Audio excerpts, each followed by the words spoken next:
Por esa clarificación elegante es que estamos poniendo lo que corresponde al pie de la pantalla. Roberto Izurrieta, analista político, está con nosotros. ¿Te toma por sorpresa? ¿Y qué significa para la democracia esto? Muy grave, y creo que tu aclaración y lo que te acabas de decir es muy importante. En América Latina se dice coloquialmente, te pidieron la renuncia. Claro, exacto. Es una despedida elegante, acordada para no tener una pelea, digamos. Es muy grave. El día de ayer, que estuvimos aquí en CNN hasta altas horas, en el momento de las conclusiones decía lo importante en un sistema democrático son algunas cosas, pero básicamente dos o tres. El balance de los poderes, que el electorado ha dicho queremos balance de los poderes, el irse hacia el centro, que creo que el país y los votantes votaron para irse hacia el centro, y lo tercero que dije es la independencia del poder judicial. Sin independencia de un poder judicial no tenemos democracia. Sin independencia de un poder judicial, miren a Latinoamérica y los resultados. Exacto. Recién pensaba cuando decías, le pidieron la renuncia, como decimos nosotros. ¿Le pidió la denuncia y habrá negociado una salida o simplemente firma el documento y se retira? Y no hablo de dinero, ¿eh? Absolutamente no.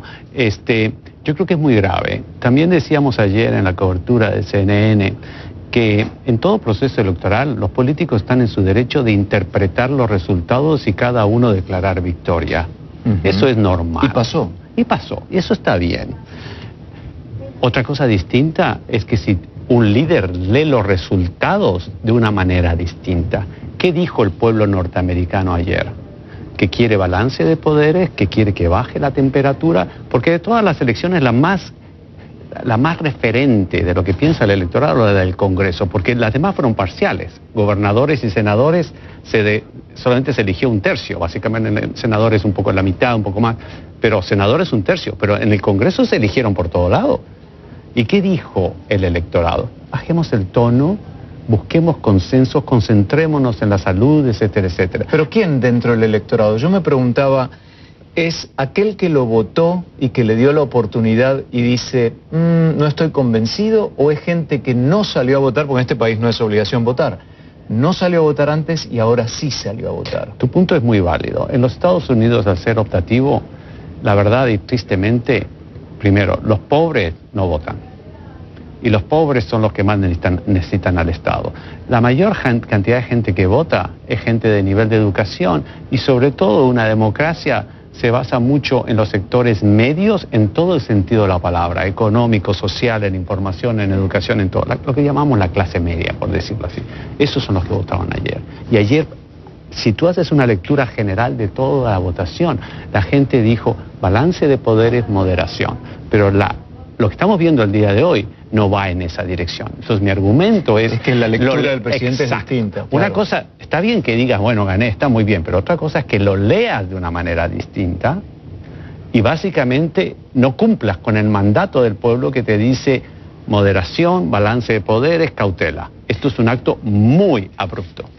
Cuando en Estados Unidos existe, por la naturaleza del idioma inglés, existen frases que ilustran un concepto con muchísima facilidad. Por ejemplo, issue at stake, que significa cuál es el fondo de la cuestión, cuál es el tema que rodea a esta circunstancia. Fíjate la cantidad de palabras que tengo que utilizar en español. ¿Cuál es el tema que rodea a esta renuncia, a este pedido de renuncia?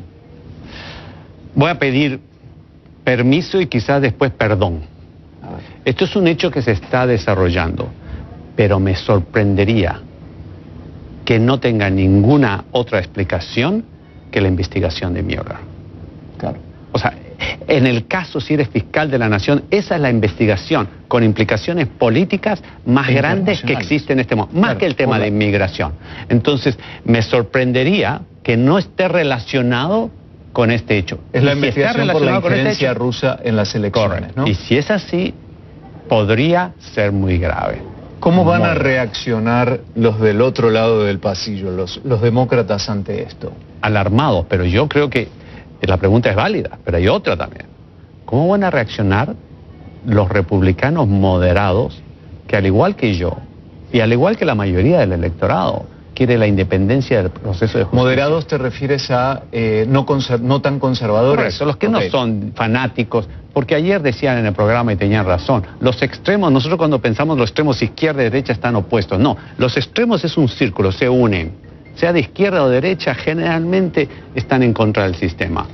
Vamos a preguntarle a Jorge Dávila, que está con nosotros también. Jorge, el tema de Florida es muy importante a tener en cuenta porque es un estado con alta incidencia de latinoamericanos o gente que salió de su país y se estableció en Florida, o también aquellas generaciones que ya estaban desde antes y que tienen un vínculo con la hispanidad.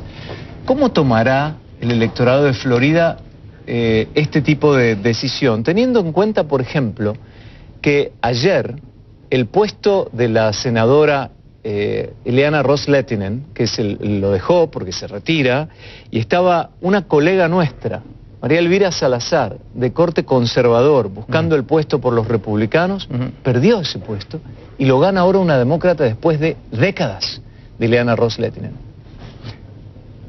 Y no solamente, otro congresista, otro representante, Carlos Curvelo, también perdió ante una demócrata, y esto en el panorama latinoamericano afecta directamente a la política de Estados Unidos, o puede afectar directamente a la política de Estados Unidos con respecto a Cuba.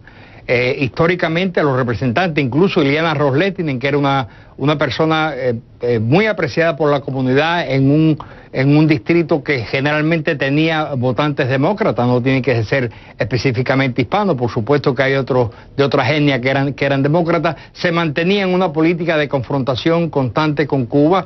Era sabido que venían aquí a Miami, con Venezuela y Nicaragua, ¿no, Jorge? Ahora con Venezuela y Nicaragua, pero históricamente desde hace 20 años, era con Cuba, ahora Venezuela por supuesto, y ahora Nicaragua. Es decir, que había una especie de política exterior privada desde Miami con respecto a Cuba, y en este caso, como tú bien mencionas, Venezuela y Nicaragua. Y esto cambia. Esto es bien importante, porque solamente queda un representante, que es Mario Díaz-Balart, que sigue muy cercano al presidente Trump, y por supuesto el senador Mario Rubio, que es una de las personas que más influye en la política de confrontación que, como sabemos, tiene el presidente Donald Trump contra el gobierno de Cuba, para desmontar todo lo que hizo Obama cuando estableció las relaciones diplomáticas. Y en otros ambientes... El punto que decíamos recién, la renuncia inducida de Jeff Sessions, ¿cómo se tomará en Florida? La verdad que lo que a mí me da es que los trumpistas dirán, bueno, pues alguna razón tendrá, como te dije anteriormente. El problema es la otra parte del electorado que no es trumpista, que puede estar convencida o cerca de algunas políticas que tiene el presidente Trump, que simpatizan. Por ejemplo, yo soy de las personas que dicen que la caravana... uno puede leerlo desde otra narrativa, desde otra ilusión ideológica, convencimiento ideológico, pero la caravana tiende a ayudar a Trump porque lo presentó excesivamente, yo creo, pero como una amenaza. Claro, Jorge, pero grave, no creo que haya mucho efecto. ¿Grave la salida de Jeff Sessions? Es gravísima. Gravísima. Es gravísima. Para mí es gravísima.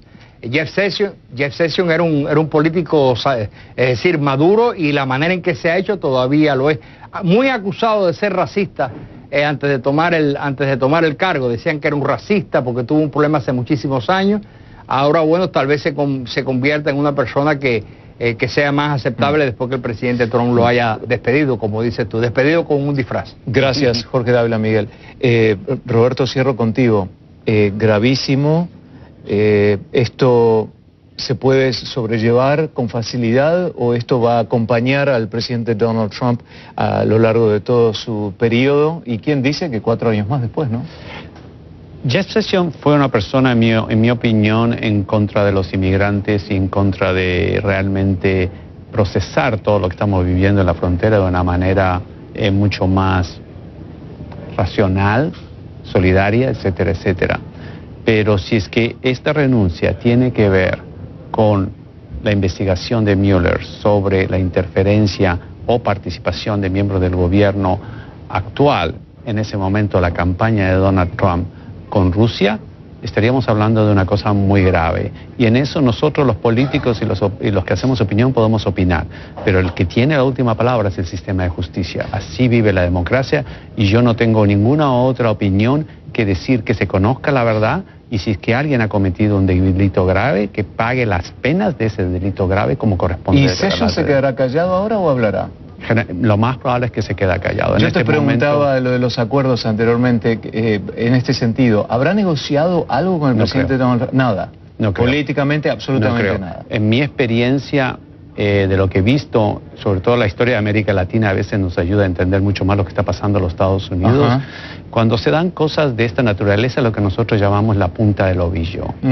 O sea, cuando las cosas salen mal, todo sale mal. Esperemos que las cosas no estén mal. Y con esas palabras vamos a una pausa. Gracias, Roberto Izurrieta. Vamos a una pausa, esta edición especial de Encuentro ante la renuncia de Jeff Sessions como secretario de Justicia del gabinete del presidente Donald Trump. Enseguida nos vemos.